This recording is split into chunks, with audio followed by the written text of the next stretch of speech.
Assalamualaikum warahmatullahi wabarakatuh. Selamat sore Bapak Ibu semua. Pada kesempatan ini, izinkan kami tim peneliti dengan judul Kajian Penggunaan Bahasa Jepang dalam Produk Makanan dan Minuman Ringan Buatan Indonesia. Kami terdiri dari 3 orang, yaitu saya sendiri Yudi Suryadi, kemudian ada Budiana Puspitasari, kemudian ada juga Pak Heri Widodo. Penelitian ini tentunya dilatar belakangi oleh berbagai hal. Yang pertama, jumlah pembelajar bahasa Jepang di Indonesia menempati posisi kedua terbanyak di dunia. Kemudian yang kedua yaitu munculnya fenomena penggunaan bahasa Jepang dalam label kemasan produk makanan dan minuman ringan buatan Indonesia. Jadi berdasarkan dua latar belakang ini, maka penelitian ini menjadi penting untuk dilakukan. Tujuan penelitian ini yaitu pertama, mendeskripsikan jenis kosakata dan kalimat berbahasa Jepang yang tertulis dalam label kemasan makanan dan minuman buatan Indonesia. Kemudian yang kedua yaitu untuk mendeskripsikan makna yang terkandung dalam kosakata dan kalimat berbahasa Jepang tersebut. Jadi ada dua tujuan.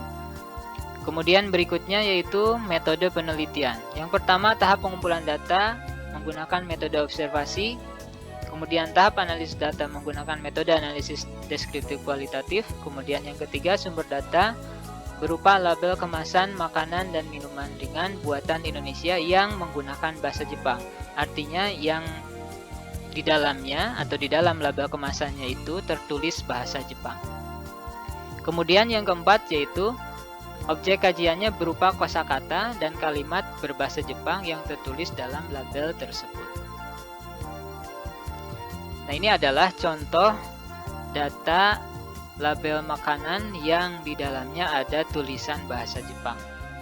Kemudian berikut ini yaitu contoh label minuman yang di dalamnya tertulis bahasa Jepang.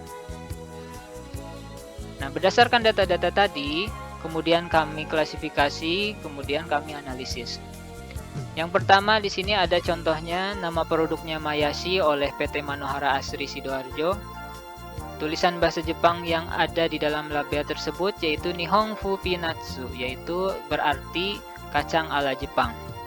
Kemudian ada juga Oishi Suki Suki nama produknya.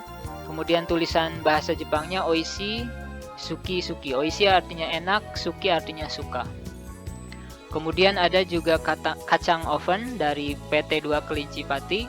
Di sini ada tulisan bahasa Jepangnya Nihiki no Usagi, yang artinya adalah 2 kelinci. Kemudian ada Potabi, ada juga Kokobi di sini. Kemudian ada juga Usagibo, ada juga Suki. Nah, di sini ada berbagai macam tulisan bahasa Jepang, yaitu kari-kari yang artinya garing, crispy, renyah, kemudian Wagyu Suteki, daging sapi panggang ala Jepang, dan lain sebagainya. Kemudian berikut ini adalah hasil analisis dari minuman buatan Indonesia. Yang pertama yaitu Ichi Ocha, teh 1 kalau diartikan. Kemudian ada New Green Tea, Ryokucha, di sini ada tulisannya Ryokucha, artinya teh hijau. Kemudian Honeymoon oleh PT Hokang Indonesia, di sini ada tulisannya Hachimitsu lemon madu. Sampai pada data terakhir yang ada tulisannya Yoguruto atau susu fermentasi. Semuanya ada tulisan bahasa Jepang. Berdasarkan hasil analisis data-data tadi, maka di sini dapat disimpulkan bahwa berdasarkan hasil analisis data menunjukkan bahwa penggunaan bahasa Jepang dalam label kemasan makanan dan minuman ringan buatan Indonesia ini sangat beragam dilihat dari jenis huruf yang digunakannya. Namun yang lebih banyak dipakai yaitu jenis huruf hiragana, katakana, dan kanji. Nah, jenis kata yang digunakan sebagian besar adalah nomina atau meishi. Meskipun ada juga beberapa adjektiva, keiyoshi, verba doshi, adverbia fokusi, dan partikel joshi. Selain itu, berdasarkan maknanya, setiap kata dalam label sebagian besar lebih menunjukkan rasa, seperti enak, lezat, renyah, suka, dan juga menunjukkan kandungan dalam produk makanan dan minuman tersebut, seperti kacang, kentang, madu, lemon, teh hijau, air alkali dan sebagainya. Mungkin itu yang bisa kami sampaikan. Mohon maaf atas segala kekurangan. Terima kasih. Assalamualaikum warahmatullahi wabarakatuh.